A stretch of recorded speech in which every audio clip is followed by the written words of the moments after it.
Hi again, everybody. Welcome to this week's episode of Conversations with the Pros. Today I'm chatting with dancer Lauren Lovette.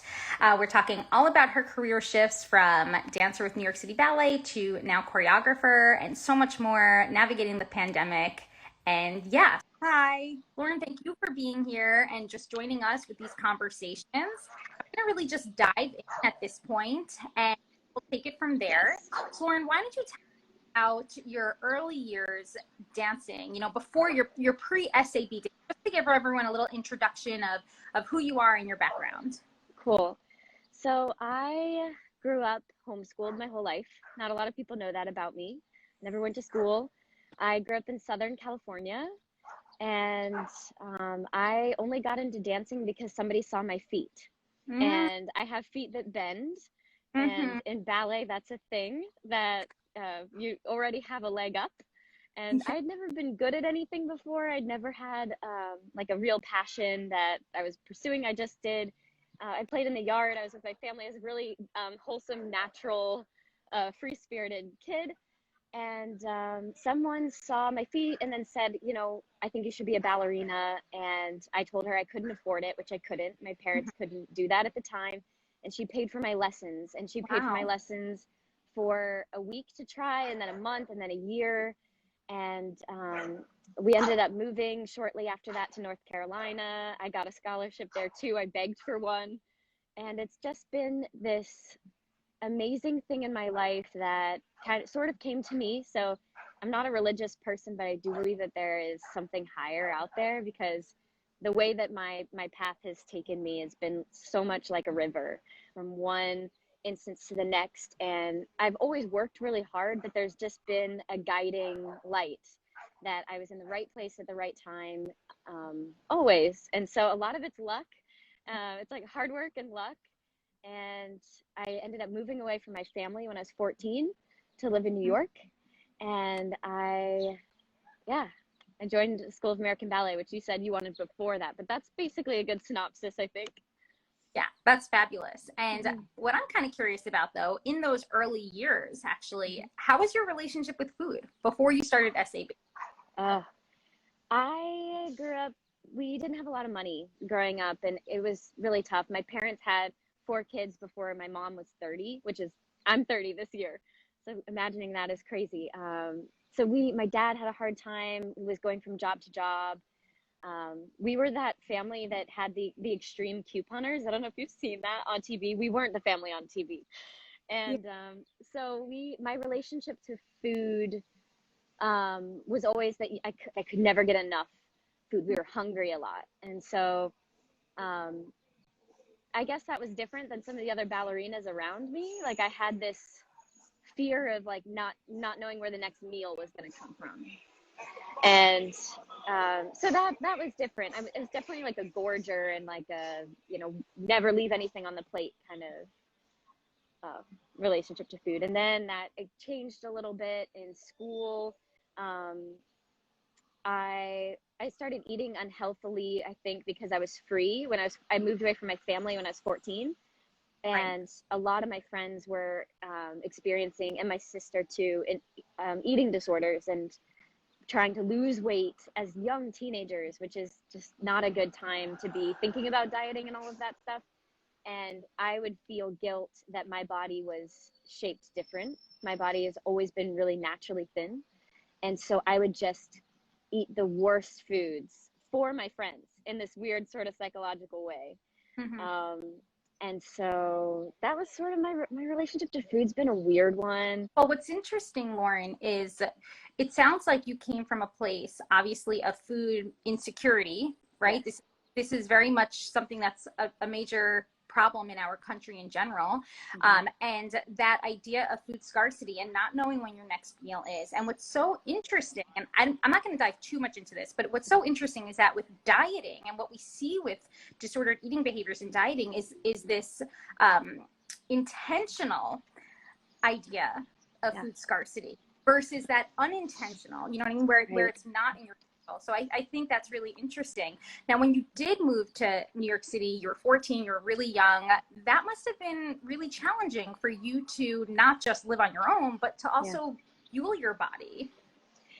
Yeah, and it's ballet is they at the time we didn't have a lot of resources about like what is healthy eating. Um, I didn't really know what I was doing at all. There was a time in school when I was told I needed to go on this crazy anti-inflammatory diet because I had an ankle issue and I ended up getting an extra bone taken out of my ankle, and it was the first time I'd ever done anything like that. And I I I literally took everything out. It was like the most restrictive diet I've ever done. And it was funny because I actually ended up gaining a lot of weight on it. I remember being confused because I came back from like a 3-week vacation with my family and I was on this crazy diet. I've never done anything like that before. I was such a big time like food eater, carbs, all the things. Then I got this weird sort of psychological thing where I was convinced that my body was different than everybody else's bodies, and like if I ate junk food I'd be skinny. And I don't know, it's been such a wild road, and none of it was really based around what's really healthy for your body, what's really good. And it wasn't until much later that I started even paying attention. And it didn't, I think maybe this might be different than how other people end up wanting or caring about nutrition. For me, it was the inside. I was getting sick all the time. I was getting really bad periods every month. Like I would have just the worst time with that. And I would, sometimes I'd faint on my period on stage. Wow. And I was experiencing a lot of mood swings, and yeah, I was just starting to have health issues, and I realized that the thing I could change the most was what I fueled my body with, and that's actually self-love. And I didn't have to eat for everybody else. Yeah. I didn't have to be the skinny girl that just like chugged all the milkshakes, even though it's fun. Mhm. I was feeling this guilt and this Mhm. like obligation that because my body looked a certain way, I needed to prove to everyone else that I didn't have an eating disorder. I needed to prove to everybody else that I could like eat all this stuff because it was cool and made me popular, made people like cheer me on at mealtime. And none of that was actually for myself. None of it was healthy. Mhm. Um, and it was pretty damaging. So I actually went completely plant-based. I went vegan, which is another extreme. But at the time, I just wanted to know what was actually what sat in my body well, how I felt, instead of Mhm. worrying about everyone else. And I knew that I was going to be judged, and people were going to think that I had some serious problem. But for the first time in my life, I was choosing me, Mhm. and that was a great time in my life. I did that for 3 years, and then realized that I was starting to get really extreme in that way of thinking as well.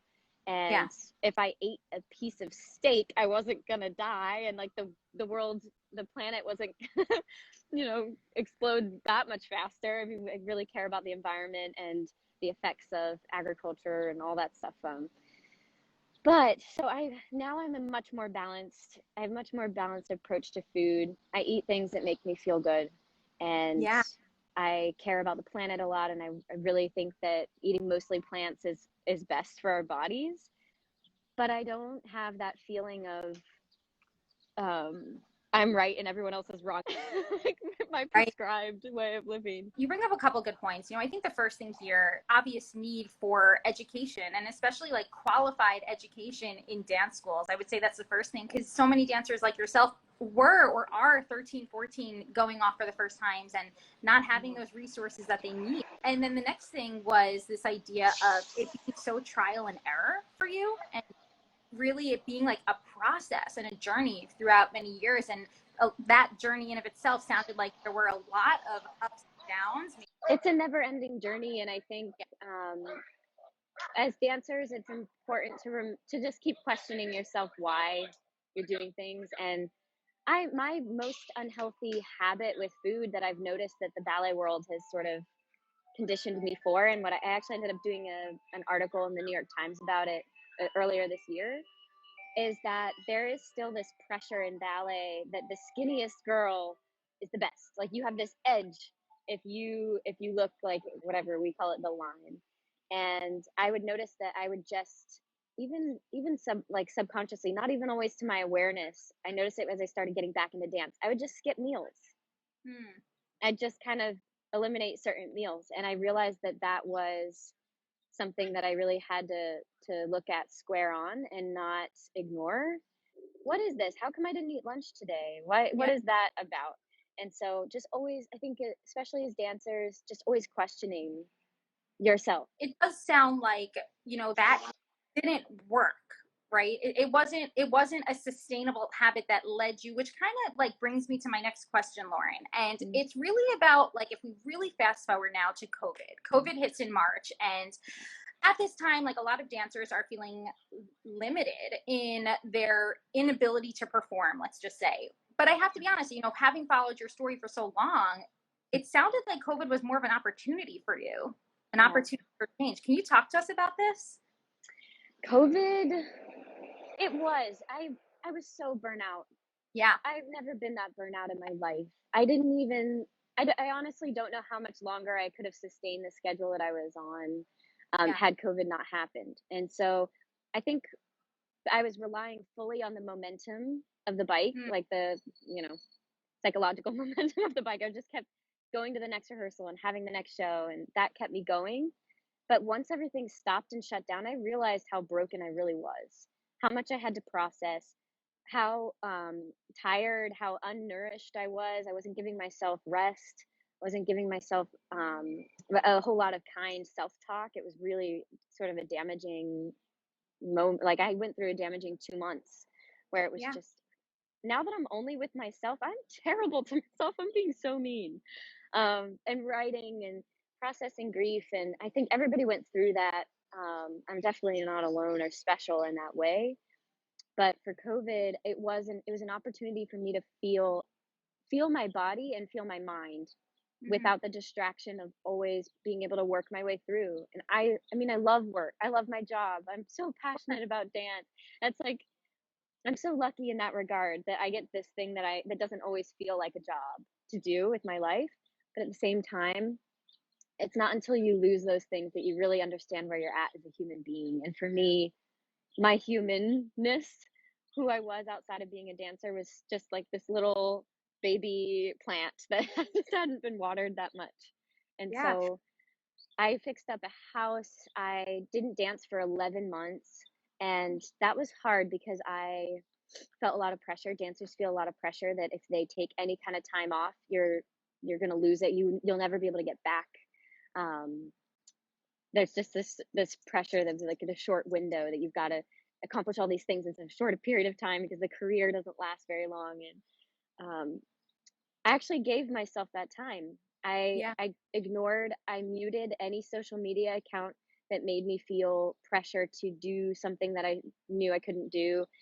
I had a very sweet but not right for me manager at the time that was trying to push me to do these projects. I realized, honestly, by this is a terrible way to realize something, but I actually went, like, I had a full on mental breakdown Right. trying to do something during COVID that wasn't right. I needed rest. And so I put everything away, all of my work away for months.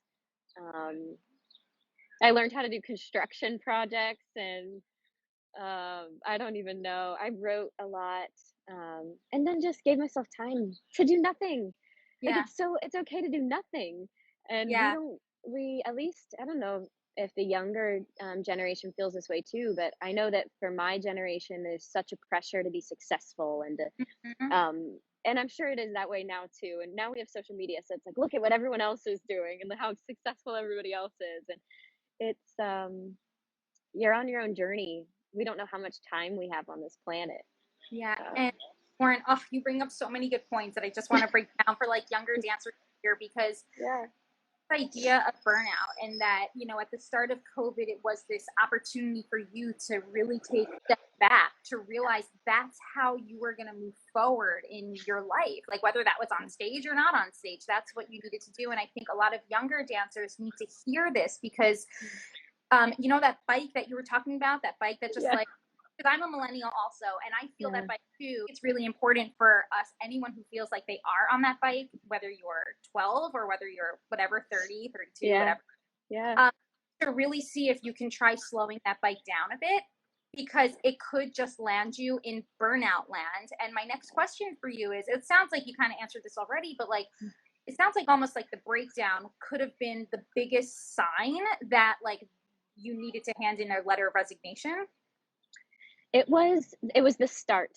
Ah, It was the start of me really questioning what it is that I do and why I do it, and why it matters to me, why I get out of bed in the morning, why I'm on the bike to begin with. yeah. And at the time, it was a lot of negative things, and I was struggling and grappling with my insecurity with the stage. I don't love being on stage. It's always been difficult for me. I have very severe stage fright. I have social anxiety. Also somewhat of a sense of relief to hear someone at your level say that and come to terms with that, because I'm sure there are a lot of younger dancers out there who feel the same way. Yeah, I mean, yeah, that's definitely something I struggle with.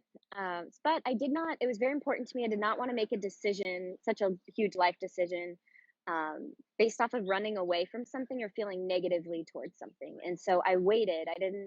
Wasn't sure if I was going to go back to dance. I couldn't really imagine myself going back to the stage or anything like that, but I wanted to give myself enough time to make sure that it wasn't me like making all these decisions out of the negative. And so I took a job in February of the following year, and it was a bunch of rehearsals with one of my favorite choreographers, Kyle Abraham, and we worked in Kotzbahn, and I was dancing with some of my favorite people, like some of my most dear friends, and it was a very nice environment, very relaxed, accepting and warm, and like and mentally good for dance.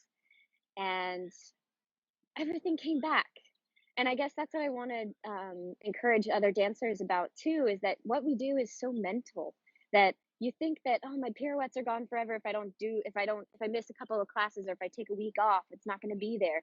I took so much time off, and it might not have looked exactly the same at first, but all of it came back.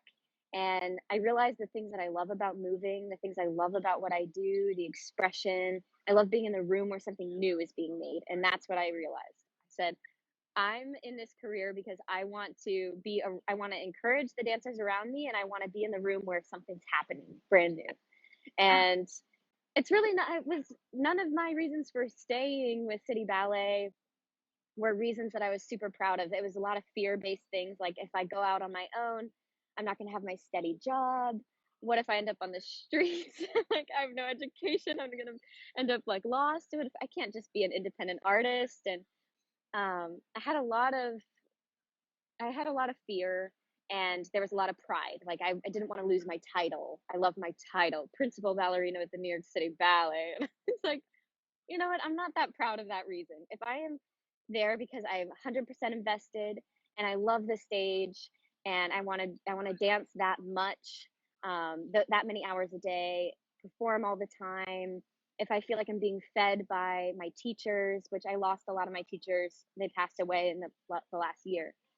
Wow. So I realized that I think my time had come, and it was Mm, just such a peaceful feeling. I looked at my pro and con list, and the pros, I just wasn't that proud of my pros. And I yeah. wrote my letter of resignation the very next day, and I knew I wasn't running away. I knew it was running towards something else for myself. And even though I'm still afraid, some days I get really scared. What if I made the wrong choice? Um, it's absolutely the right choice, because it's a path of growth. And for me, that is why I get out of bed in the morning. I realized through COVID, it's not really about what I do, it's about who I am. And I Mm, could work anywhere. I could wait tables, or I could work at the 7-Eleven or whatever.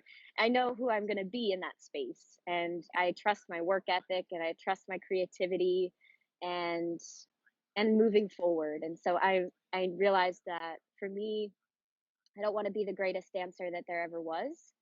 mm. It's not my calling to be the best Aurora you ever saw. It's just not. But I do want to make new work, and I want to support other dancers, and connect more to the part of dancing that I love and believe in the most, which is the healing that comes through that expression, and that presence and flow that exists in class. And I think it's for everyone. I hate that ballet is this, it's become this exclusive for the few, and this like 1% of the population that a certain way. I don't believe in that. I don't subscribe to that. I taught a lot of classes over COVID, and to me, I think ballet can be one of the most healing things to come back into yourself, and so that's what I'm excited about. I'm going to be moving, hopefully, the industry forward and moving ballet forward instead of it being about me and my flawless performance on stage. I'm good. I don't think that's really why I do it. And I can relate to that on a personal level. I always say that I felt my best in dance class when I left my performance career. And when I came back to it for how I felt in class, I listened to your interview with Megan Fairchild that you did, which I highly recommend everyone listen to. It's such a fabulous interview. And you said something so beautifully that really hit home with me. And it was, I don't really care to be great anymore at what I do. As I'm a recovering perfectionist, I don't know if I'm about this. I feel like most dancers are. I find hearing you say this statement to be such a liberating experience for myself. Can you please talk to us a little bit about what you mean by this statement? I put so much pressure on myself, such a perfectionist, and I realized that not being my personal best every day is okay.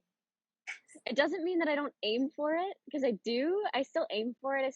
I think having a good, healthy work ethic is really a beautiful thing to have in your life. It gives you drive, it gives you purpose. But where I was and how I conducted myself, especially with an art form like ballet or dance of any kind, really any art, it's not about that. I don't think. It's about something else. It's tapping into that side and having something to dance about. And yeah, I obviously still care. I do a good job at things. So it's not that. It's just I don't have to be the very best. Yeah, and I think a lot of this also comes to the idea of like, as a perfectionist, our best is usually so unattainable. And it's the idea Always. just coming to terms with like being enough. Like the word enough is, in my opinion, such a strong word for my fellow perfectionists. It is. And it's not easy. It's like a daily thing that you have to bathe yourself in. And it's a hard thing to do when you've got a mirror in front of you every day. And like the career is so demanding in so many ways. And that means that you have to take that mental bath and just say, okay, I'm going into the studio. I've had this amount of time off, whatever it is. Maybe I could get my leg 5 inches higher yesterday than I can today. But where am I at right now? And what's healthy for that for me right now? Like what can I give today? And sometimes that's 20%, that's okay. As long as you're giving all of that 20. And so that's what I've come to terms with. It's less of this impossible bar that's somehow in my mental state of mind and that we never really reach. And it's more of like, okay, well, where am I at today? And it's maybe here. Right. That's enough. That's okay. Like, and it's forgiveness. It's like one of the hardest things for me to do to myself. I forgive my friends. I forgive other people all the time. I give them such a long fuse. But for myself, it's, I say one insensitive thing by accident and I'm beating myself up. Like, I can't believe I said that. Or, and not even on purpose a lot of the time. Or like you mess up that pirouette, or you didn't do a good job on stage, or you forgot an appointment and you messed it up, and like whatever. We're not very forgiving with ourselves, and so it's not that I think that the way that the world should go is that everybody should just not care, because that's not making the world a better place either. I just believe that there's some medium, which we don't like to talk about, lukewarm medium Gray area. space in the middle. It's a gray area, and it's hard to exist in the gray. It's so much easier to just go like balls to the walls and then crash land. And Well, it's so much harder to do a paced way of living. But kind of one of my other questions for you is, would you have felt that it would have somewhat been easier for you to just like stay on that bike and continue with City Ballet? yes, absolutely. The last thing I wrote on my pro list for staying or leaving with City Ballet was having the perfect excuse not to live my life, fight my resistance, or face my fears. And that was what I wrote my resignation letter the very next day. Because for me, it was like, oh, I have this ability to not to relax. This very difficult job. It's planned, it's scheduled, it's predictable. We know we're gonna have the nutcracker into the winter, into the spring. Like I know what my year will look like. I've worked very hard at the job for a while, so I know my place in that world to some degree, even though it can always change. Mm-hmm. I realized that the harder path was to take that what's the word? That predictable, it's still not comfortable, but comfortable because I'd Yeah. done it long enough. 12 years is a long time to do the same thing. Yeah. To take that off the table and to say, what kind of an artist am I without this? Yeah. And what would I actually do with my life? Who would I reach out to and say, I want to make work on you?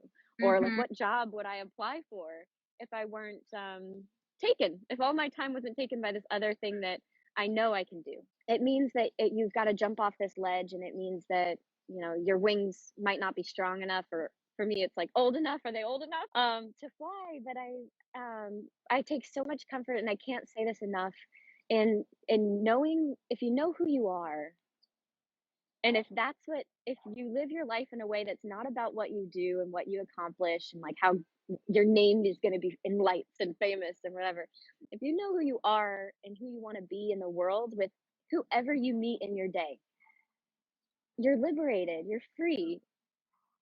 Yeah, it's like taking your lens off of this unattainable perfectionistic view. I'm on the red carpet, I'm doing, you know Chanel sponsors me and all this, whatever, you can dream it up. It's taking your lens off that for a second and putting it on the inside and saying, am I an honest person? Do I live my day in a way that feels genuine and real? Can I look people in the eye and and stand up in my skin? Mm-hmm. Do I take a moment to like do something for someone else every day? um Things like that. And once you come to terms with the things that matter to you and the kind of person that you want to be, I think that that's such a liberation, because then you don't need other people to validate you. You don't have to have a following on Instagram. You don't have to have a specific kind of job. That I don't. I know that the likelihood of someone remembering me after I die is slim. And then, okay, let's say they do, but then a couple generations after that, are they going to remember? Right. And does it matter? I'd Right. rather touch the people that are in my life now, Yeah. and live the most honest and true version of me, own my mistakes, own my decisions, make choices, like real, not black and white, real deliberate and clear choices. And that's it. That's, to me, that's freedom, and that's what I love to write. So I've been writing a book. For those of you listening, stay tuned. Yeah. I'm very excited about that. And I yeah, I'm figuring it out as I go, which is terrifying, but I've been sharing my journey and hoping that it resonates with other people too. That's the only reason why I share anything on Instagram, is it's like, I'm going through this terrible thing. Here's how I'm getting through it. Hope it helps someone else. And even if Yeah. it's just one person, that's it. That's worth it. Yeah. I run one of the programs that I run is an ambassadorship program, and the whole Cool. point of it actually not to have these dancers, around giving advice and tips or whatever. It's actually just to share their experience, because I think that above any type of tips or advice, even as myself as a Mm. dietitian, most Mm. important thing, and I've learned this even after having my son, who's now 4.5, is Mm. to model behavior and to share your experience and how you're going through something. So seeing your story and everything you're doing, I mean, is resonating with the dance world, and like you said, shifting it for the better. So thank you. Thank you. No, it's a joy. Yeah. So Lauren, my last question for you, it's a bit of a loaded question, but I ask Okay. everyone this. Can you define what it means to be the healthy dancer? I think, to be a healthy dancer, you have to know who you are on the inside and express that. And that's what dancing is. And it's really not about the tonus and the pirouettes or anything like that. It's great. Like, if you can do it, wonderful. But I think a healthy dancer is one that's in tune with something that's deeper on the inside and shares it. Yeah. So I would say a clear channel from inside to outside because it's expression and it's art. Yeah. Oh, beautiful. Yeah. Really, you've given us such incredible insight. But thank you.